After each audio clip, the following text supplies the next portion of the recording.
Graça e paz, meu irmão e minha irmã, querida Igreja Metodista em Eldorado. É uma alegria poder estar aqui com vocês neste mês onde celebramos mais um ano de vida, mais um ano de história. Como nós sabemos, como povo metodista, mais um ano de vida e missão, onde o amor de Jesus tem sido anunciado, tem sido pregado por essa cidade, nessa região. E certamente muitas vidas estão sendo impactadas por esse amor que foi demonstrado por Jesus lá na cruz do Calvário. É uma alegria estar com vocês. Agradeço a pastora Zulene, juntamente com a sua família, também a comunidade pelo convite. Já tive o privilégio de estar na cidade de Eldorado, conheci já o templo, no momento que não havia culto, né? Estava vazio, era um dia à tarde, mas eu creio que em breve teremos a oportunidade de estar pessoalmente conhecendo os irmãos e irmãs desta comunidade querida. Eu quero compartilhar com vocês um texto para este dia, que encontra-se no segundo livro dos Reis, segundo Reis, capítulo de número 5, texto bastante conhecido por nós, texto que conta a história de um homem que é curado. Eu confesso que, conversando com a pastora sobre alguns detalhes da comunidade, eu perguntei quantos anos a comunidade vai fazer. Ela falou, estamos fazendo 6 anos de templo e 9 anos de missão. E eu já pensei na minha cabeça, então já estamos indo para o 7º ano de templo e também para 10 anos de missão. Estamos iniciando já aí os primeiros passos no 7º ano de templo e também no 10º ano de missão na cidade de Eldorado. E a partir desse pensamento me veio à mente esse texto de Naamã para estar compartilhando com a igreja. Portanto, nos diz assim o texto da palavra do Senhor, segundo o livro dos Reis, capítulo 5, a partir do 1º versículo.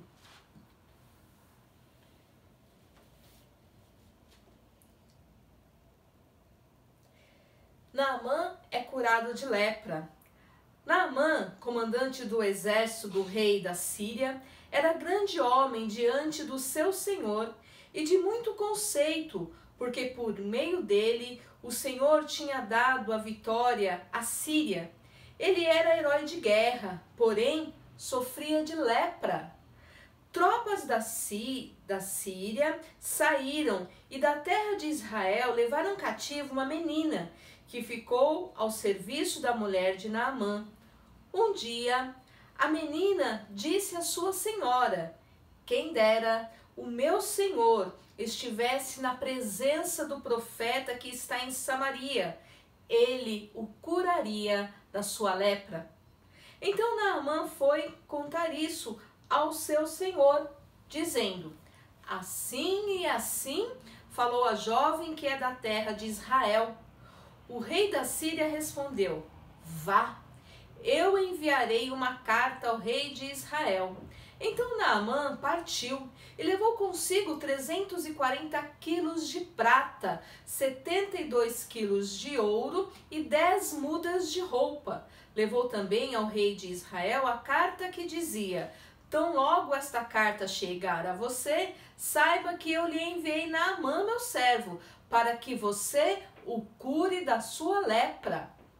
Quando o rei de Israel acabou de ler a carta, rasgou as suas vestes em sinal de medo e disse: por acaso sou Deus com poder de tirar ou dar a vida para alguém? Para que este envie a mim um homem para eu curá-lo de sua lepra? Como vocês podem notar e ver, ele está procurando um pretexto contra mim.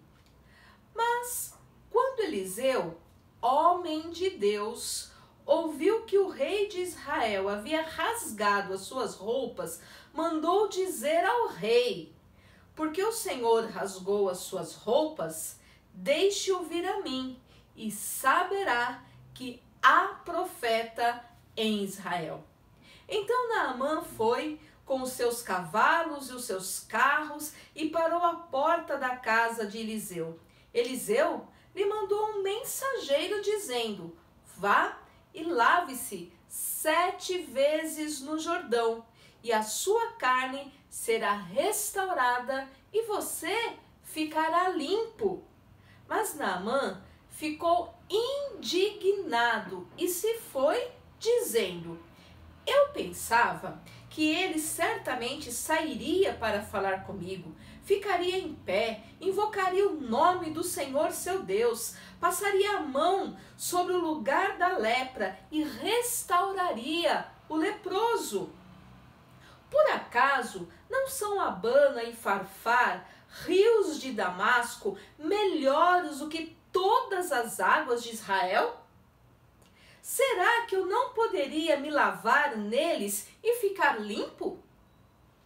Deu meia volta e foi embora, muito irritado.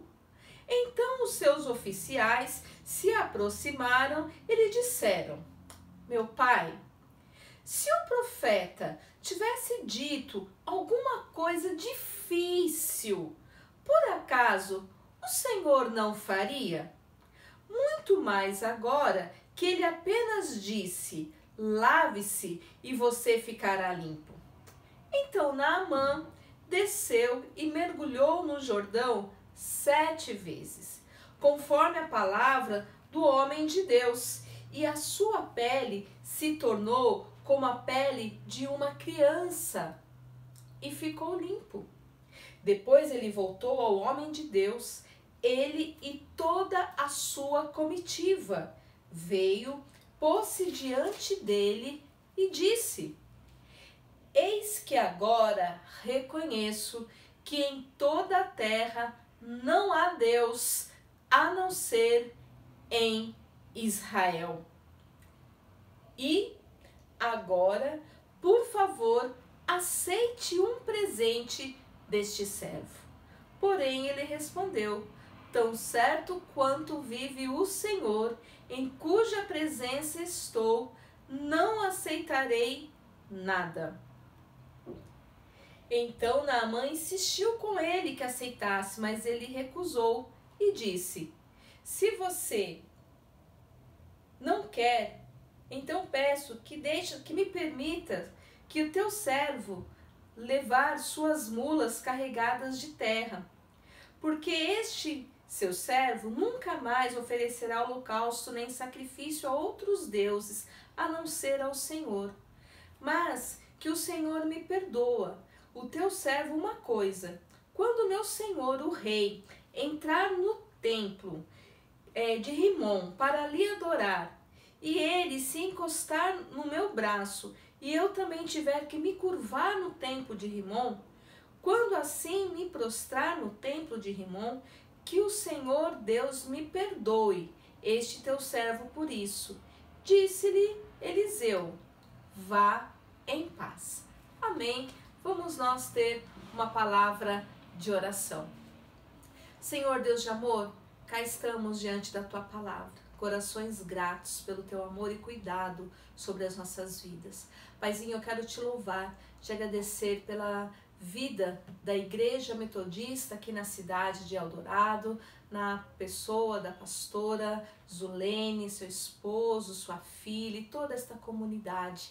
Te agradecer pelo teu cuidado, pelo teu favor, te agradecer, ó Deus, porque nós podemos certamente dizer que há Deus em Eldorado, porque aqui o Senhor se faz presente. E agora, Pai, que vamos meditar na tua santa palavra, clamamos ao teu Espírito Santo, que fale a cada mente, a cada coração, que o teu povo seja alimentado, que o teu povo seja saciado, que o teu povo seja fortalecido para continuar a boa obra que está diante deles. Em nome de Jesus, eu te agradeço, clamando sobre mim a tua misericórdia e orando. Amém. Amém. Que bênção é nós estarmos diante de um Deus todo-poderoso. Que bênção é para nós sabermos que há Deus em Israel, que há Deus no Brasil, que há Deus em São Paulo, que há Deus aí na cidade de Eldorado, assim como há Deus aqui na cidade de Itaquaquecetuba, onde estou pastoreando na igreja de Monte Belo, que há um Deus que caminha com o seu povo. Isso é uma bênção. Mas nem sempre as pessoas tiveram esse conhecimento. E esse texto que nós lemos, ele é um texto que apresenta para nós muitos personagens e muitas situações bastante interessantes que certamente servem para o nosso crescimento, para a nossa edificação. Esse texto ele é um texto que apresenta para nós um herói.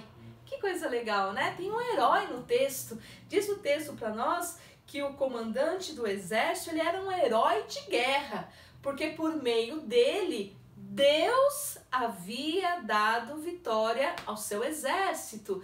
Então perceba, meu irmão e minha irmã, e você jovem, você adolescente, criança que nos escuta, que havia ali um herói. Mas esse herói estava se esquecendo ou não tinha se apercebido que ele era um herói vitorioso porque o Senhor havia dado a ele a vitória. O texto também mostra para nós que havia doença.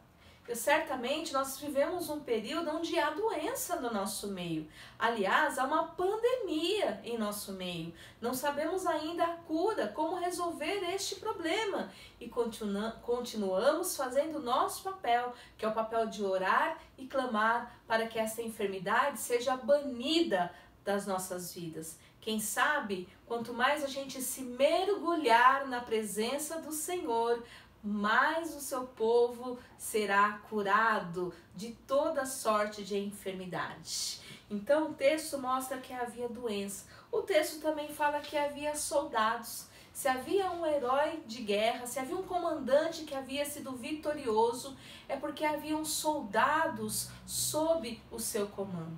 E nós sabemos que nós estamos aqui fazendo parte, deste grande grupo comandado pelo Senhor Jesus, como homens e mulheres anunciadores e anunciadoras de salvação e de boas novas. O texto também mostra para nós que havia uma menina. Olha só, uma menina fazendo parte de todo esse contexto de heróis de guerra, de soldados, de reis. O texto diz para nós que haviam reis. Havia ali também uma mulher com um papel muito importante. Havia ali uma carta, alguém escreveu uma carta durante esse texto. Havia ali prata, ouro e muitas trocas de roupas como presente, roupas especiais. Havia roupa rasgada, porque teve o rei que rasgou a sua roupa. Havia profeta, havia cavalos, havia carros. Houve um mensageiro que foi também usado pelo profeta. Tinha nessa cidade um rio, como tem muitos rios aqui na cidade de Eldorado. Havia lá rios, e um rio em especial, o Rio Jordão. Havia 7 mergulhos. O texto nos mostra que havia nesse contexto 7 mergulhos. Ou o Naamã foi orientado a mergulhar 7 vezes para que ele fosse curado. Havia uma promessa de cura. Havia também indignação. O Naamã ficou bravíssimo, muito irritado, diz o texto bíblico. Mas o texto também nos mostra que havia carinho e amizade, porque Naamã é chamado de meu pai. O texto mostra que mergulhar não é uma tarefa simples, porque requer tirar de nós as nossas sensações de poderes. O Naamã achava que ele era muito poderoso, que ninguém podia dar uma ordem para ele ir lá mergulhar no rio. Nem veio recebê-lo e ainda manda ele tomar um banho no rio. Mas o mergulhar é um quebrantamento e Naamã passa por esse processo. Ele vai se quebrantar para estar na presença do Senhor e receber ali a cura. Acontece o quebrantamento, a cura e acontece a gratidão. Ele volta para agradecer.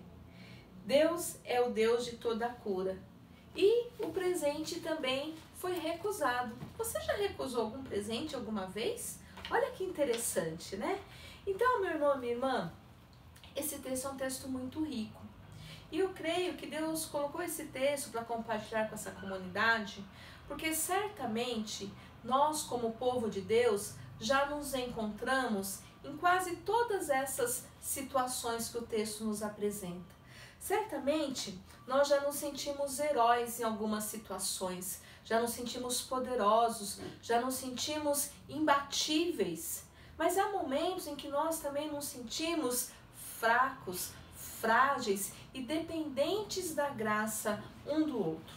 A história nos mostra que haviam dois reinos, o reino de Israel, o reino da Síria, onde o exército da Síria veio até Israel e lá vencendo a guerra, eles levam várias pessoas cativas para trabalhar na Síria. Entre essas pessoas é levada uma menina. Note bem, é levada uma menina. Essa menina sempre nos chama muito a atenção, porque você já parou para pensar? Uma menina que é tirada da sua casa, é tirada da casa da mãe, da casa do pai, dos irmãos, irmãs. Certamente ela teve que deixar os seus brinquedos, teve que deixar as suas roupas, teve que deixar o seu lugar preferido na casa e no quintal, teve que deixar as suas comidas preferidas feitas por sua mãe ou por sua avó. Uma criança que é tirada de todo o seu ambiente de segurança e de conforto e é levada cativa.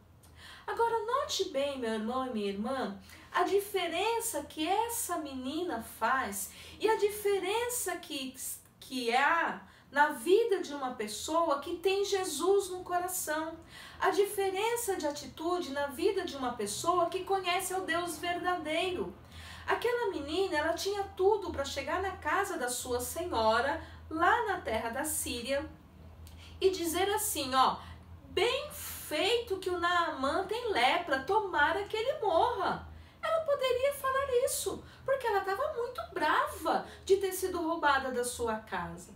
Mas quando uma criança, quando um adolescente, quando um jovem ou uma jovem, quando uma pessoa adulta tem Jesus no coração, conhece o amor de Deus, a sua postura é diferente, a sua forma de agir, de pensar e de sentir são diferentes. Aquela menina, ela olhou aquela situação, quando ela chegou naquela casa, era uma situação de dor, era uma situação de tristeza, era uma situação de desespero, era uma situação de muita angústia, e olhando por causa da doença de Naamã, a lepra era uma enfermidade na pele da pessoa, a pessoa perdia a cor, é como se a pele dela começasse a quebrar todinha, a ficar ressecada e ficar esbranquiçada, e ela não podia nem ficar muito perto das outras pessoas. Era uma situação muito grave, e aquela doença levaria certamente o Naamã à morte,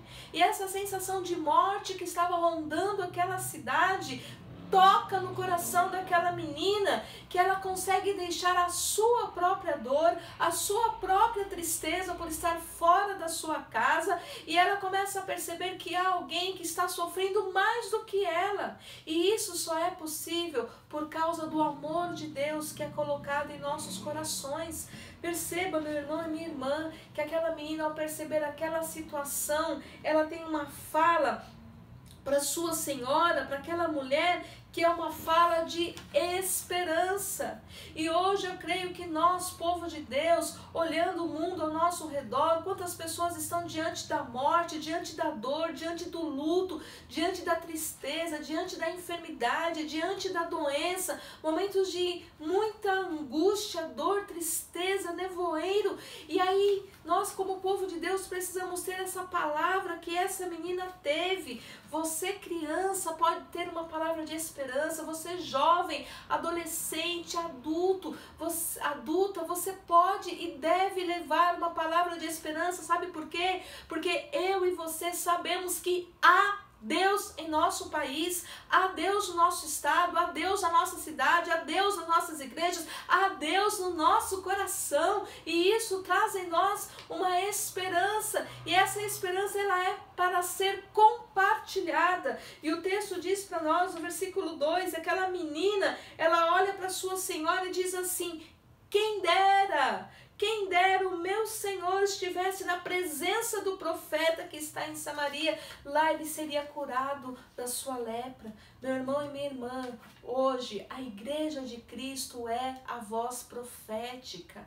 Nós somos os profetas do Senhor, as profetas do Senhor, para levar palavra de fé, palavra de esperança, palavra de salvação, para dizer que há sim um Deus. Muitas vezes nós estamos ouvindo perguntar onde está Deus diante dessa pandemia, dessa mortandade de pessoas, e nós estamos aqui para responder a Deus. Sim, Deus está aqui para salvar, Deus está aqui para restaurar, Deus está aqui para transformar vidas, Deus está aqui para fazer um reboliço aqui, transformar e anunciar grande salvação aqui na cidade de Eldorado. Agora é tempo da igreja se posicionar e declarar: há um Deus todo-poderoso, um Deus que salva, um Deus que transforma, um Deus que restaura, não só a doença física, mas um Deus que restaura o coração, que restaura o emocional, que restaura o psicológico. É o Deus da restauração. Esse é o Deus que nós servimos, esse é o Deus que nós anunciamos como igreja do Senhor Jesus. Portanto, é tempo de nós anunciarmos como aquela criança anunciou. Mas o texto também nos ensina que o rei, o Naamã, então, diante dessa notícia, ele vai até o rei e fala: o rei, lá em Israel tem cura, manda uma carta lá, né? E o rei então escreve uma carta: Senhor, rei de Israel, estou mandando Naamã para você. Quando Naamã chegar aí, por favor, você pega, né, e cura ele dessa lepra. E aí o Naamã vai todo feliz, leva ouro para dar de presente, leva prata para dar de presente para o rei. Mas quando ele chega diante do rei de Israel, o rei lê aquela carta, ele rasga suas roupas, ele diz assim: eu pensei que a guerra tinha acabado, eu pensei que agora a gente ia ter um tempo de paz, mas o rei lá da Síria, ele quer outra guerra, ele quer romper o acordo de paz que nós fizemos. Eu não sou Deus, eu não estou no lugar de Deus, eu não tenho o poder de Deus, eu não posso curar. E aí o rei então desesperado rasga suas roupas. E muitas vezes, meu irmão e minha irmã, nós precisamos tomar cuidado para não estar levando as nossas inquietações, os nossos temores, os nossos pedidos e as nossas dores às pessoas erradas. Nós não temos, às vezes a gente está confiando talvez num governo, talvez a gente está confiando na segurança da polícia, talvez a gente está confiando lá nos médicos, a gente está confiando na vacina, a gente está confiando em tantas pessoas. Não que a gente não possa acreditar no trabalho dessas pessoas, não só devemos acreditar no trabalho dessas pessoas, como devemos orar pelo trabalho dessas pessoas, orar pelos nossos dirigentes políticos, orar pelas polícias que guardam a nossa cidade, orar pelos médicos, orar pelos cientistas, orar por toda essa liderança. É nosso compromisso cristão, mas a nossa confiança, ela precisa se manter em Deus. Deus é o nosso refúgio e fortaleza, refúgio bem presente no meio de tantas lutas e tribulações. Portanto, a nossa confiança tem que estar em Deus e não no ser humano. Por isso aquele rei, ele rasga suas vestes e fala: eu não estou no lugar de Deus, eu não tenho o poder de Deus para estar aqui transformando e fazendo a transformação que você está pedindo. Por isso eu te peço que você possa buscar quem vai te ajudar. É tempo de nós estarmos atentos para buscar quem pode nos ajudar. E aí, quem pode ajudar é Deus. E Deus usa os seus profetas. Deus usa homens e mulheres como eu e você para sermos canais de bênção. Deus usa a igreja. Deus usa você como igreja metodista em Eldorado para ser esse canal de bênção entre o poder de Deus e os corações feridos que estão ao nosso redor.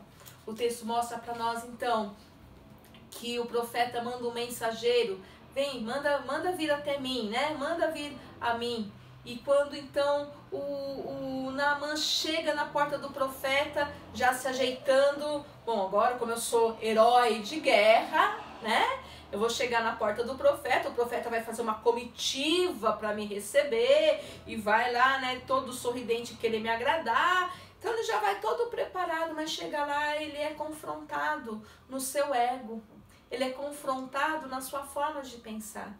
Porque quando ele chega diante do portão do profeta, o profeta não se dá nem ao trabalho de descer lá embaixo para abrir o portão para ele. E isso não foi um descaso, não. O profeta estava ali sendo instrumento de Deus para tratar no coração de Naamã, para que Naamã entendesse que se ele era herói de guerra, foi porque o Senhor tinha dado vitória para ele. A vitória não era pelo poder dele, nem pelo nome dele, mas a vitória foi Deus que tinha dado para ele. E Naamã precisava reconhecer isso.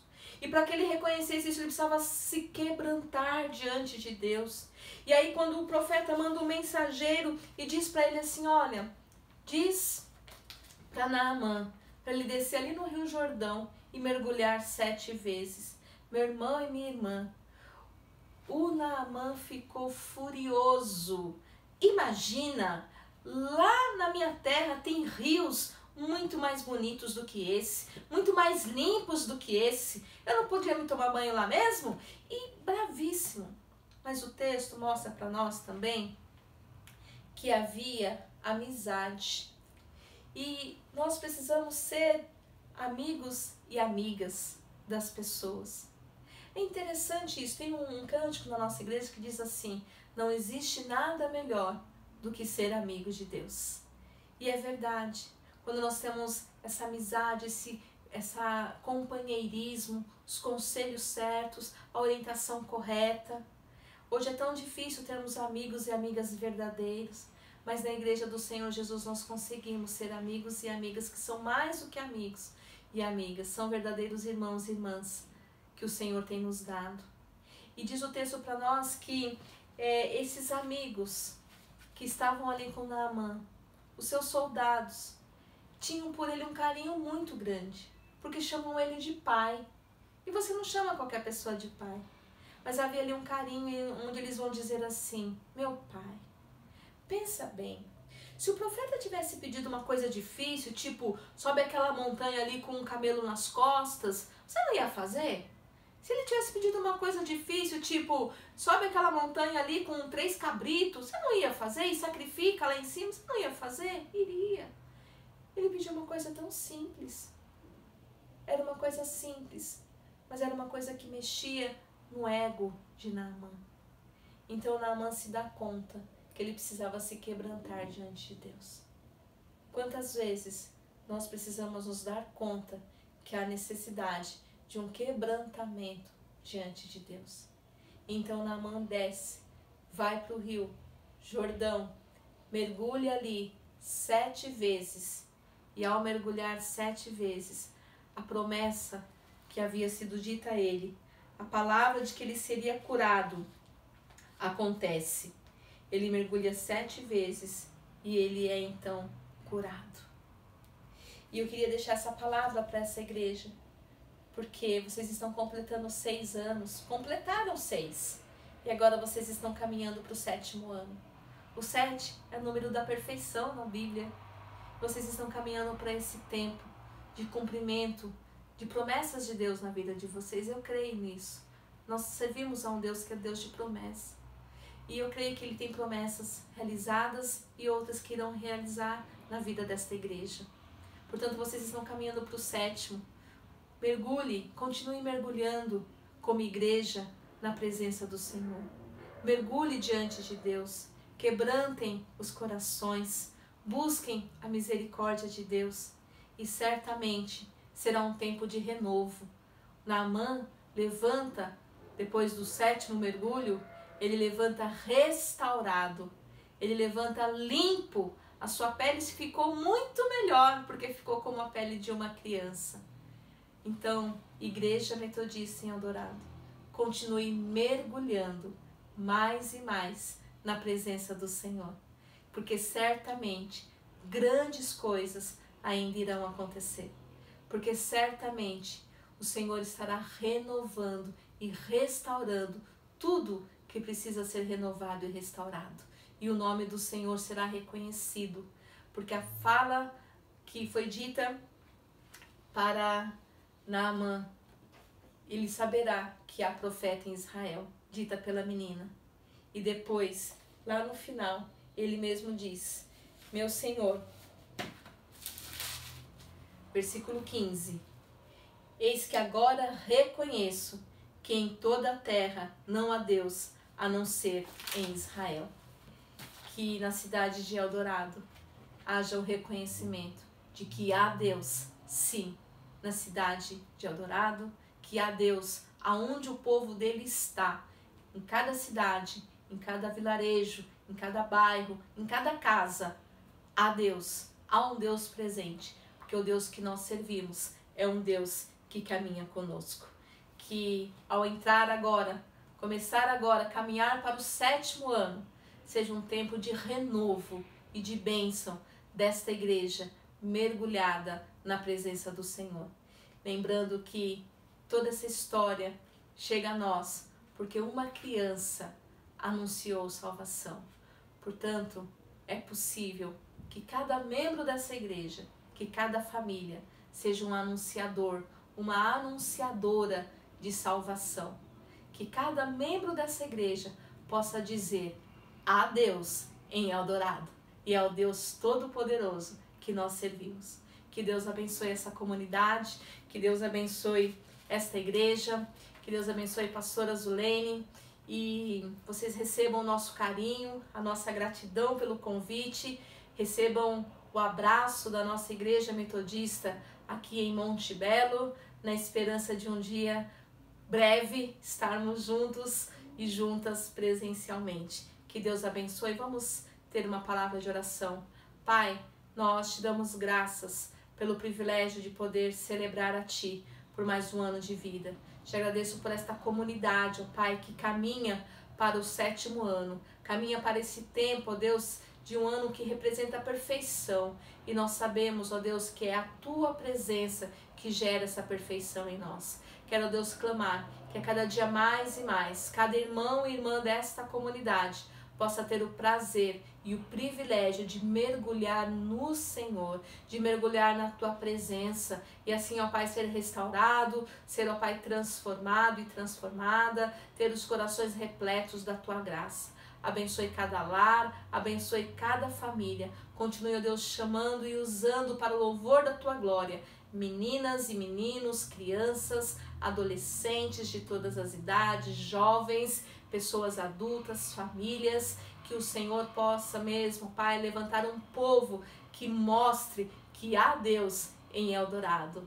Há Deus, um Deus poderoso que transforma e restaura vidas. Muito obrigado, Deus, por este tempo. Nós oramos e agradecemos o nome santo de Jesus. Amém. Amém.